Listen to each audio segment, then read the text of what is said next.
Hi, I'm Richard Clewer, leader of Wiltshire Council. We've just had a report on the progress that we're making in decarbonising both Wiltshire and the council. As far as the council is concerned, we are going to be carbon neutral by 2030 as a corporate entity. We are well on track for delivering that. We've reduced emissions by over 85%. We've got a clear path for achieving the rest of that more difficult 15%, and at the moment we are ahead of target, which is great news. The county as a whole is trickier. We're more reliant on government policy in that area, but the public sector is definitely leading the way, with the MOD and NHS making good progress. We've got a lot of big business that again is making significant headway. We've had the Solar Together scheme running. We're into the second year. You add the two together, will be over 1,500 properties with solar panels put on them. That's starting to become an appreciable amount given the housing stock across the county. We've got a government scheme to retrofit and make sure that private rental properties are being retrofitted, made more energy efficient.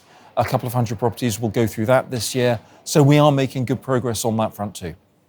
As a council, we support district specialist centres and the portage system.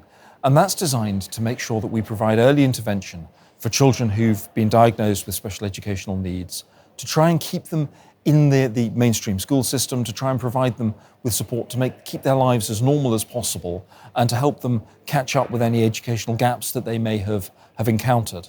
It's really important work. Prevention is at the heart of everything that we do as a council. It's one of the reasons our finances are in the good state they're in, because of the long-term costs that we avoid by putting in money into preventative work.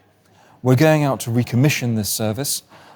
The service itself, the process hasn't been updated for quite some time, so we're putting additional funding in to make sure that we can continue to provide that essential service across the county.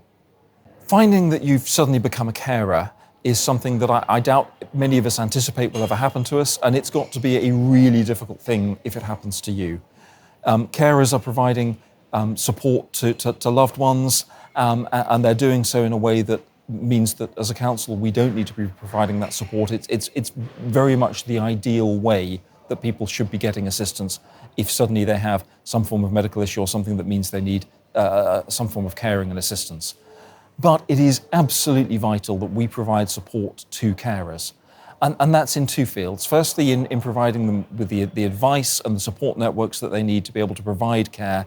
If you've suddenly found that someone who has been your husband or wife suddenly needs that support and you're becoming a carer, you're going to need that kind of advice, that kind of input. But also to make sure that we're providing a service to support them and provide assistance with having breaks and generally making that job of being a carer a little less overwhelming. So we're going out to going out to tender for contracts to make sure that we've got that carer support in place at the moment. Every year we get a report on our adoption services. It's a statutory report.